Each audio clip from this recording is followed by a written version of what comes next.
Home prices in San Diego hit the highest levels they have ever hit, but there are some signs of things starting to slow down. So in this video, we're going to cover exactly what that means for you if you're looking to buy or sell a home right now in San Diego. My name's Curtis Chism with the Chism Team. If you're looking to buy or sell, all you gotta do is reach out to me via phone, text, or email. Let's chat about that.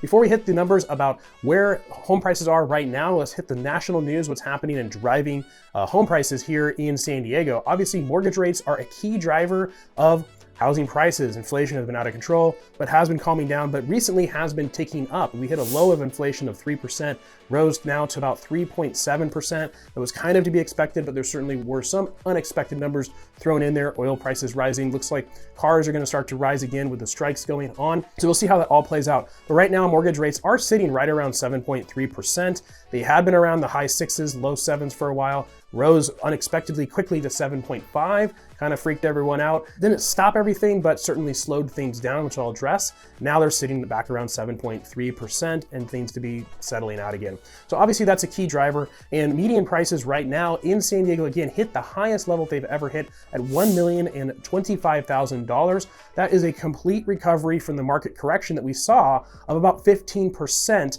where we were at $1 million at a high about a year and a half ago in May and corrected 15% to $850,000. And that has completely recovered now at $1,025,000. Now that's for single family homes.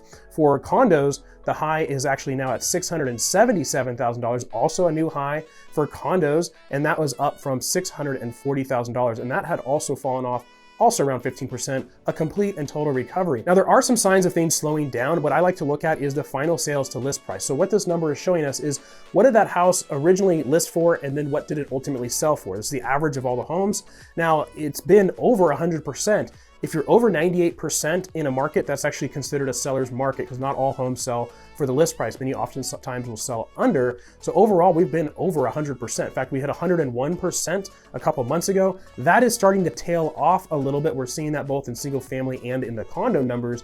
And historically, what I've seen is that once that number starts to dip, then give it a couple months and home prices do start to come down just a little bit. So we'll see where this number plays out. And along with that, we also have inventory levels starting to rise. We're at about 4,000 homes total in the county of San Diego. That's still extremely low overall. Only about 2.6 months of total inventory. I mean, if we stop putting homes on the market and sold through all our existing inventory of homes right now, it would take 2.6 months, basically 2.5 months, to sell through all that. A balanced market is technically considered around 6 months.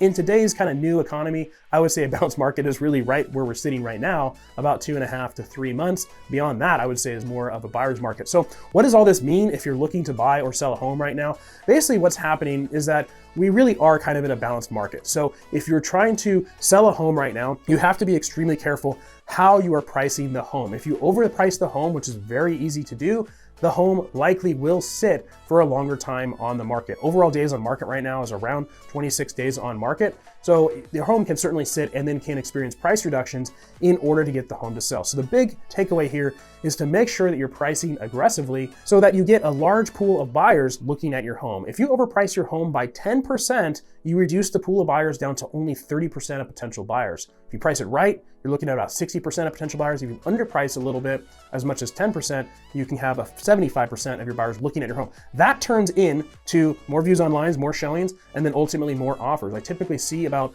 one offer for every 4 showings. So you want to drive those showings, drive those offers, bid the price back up, and get buyers to bid against each other and get that price right back up and get your home sold very, very quickly. Now, even with all that said, you may still need to be prepared to provide some credits to the buyers to help them maybe with their closing costs, or more specifically, that a lot of people are looking at are interest rate buy down. So be prepared potentially for that as well. And we may have to negotiate on repairs with buyers as well. If you are looking to buy a home, then we just need a really specific strategy for each home that we're looking at. Some homes are priced really well, are going to have a lot of bidders on it, and we have to be super, super aggressive. Homes are still selling for well over ask price, but depending on the type of home, it might be overpriced. It may not have a lot of bidders on it, other buyers, and we can be more aggressive about it. So that's where, when you work with me, we really sit down and figure that out, target the homes that we're going after. I contact the agents, figure out what's going on, and we get after actually getting you in a home. My average offer ratio is about 1.5, meaning that for every time that I'm working with a buyer, it takes 1 to 2 offers to get an offer accepted. This is versus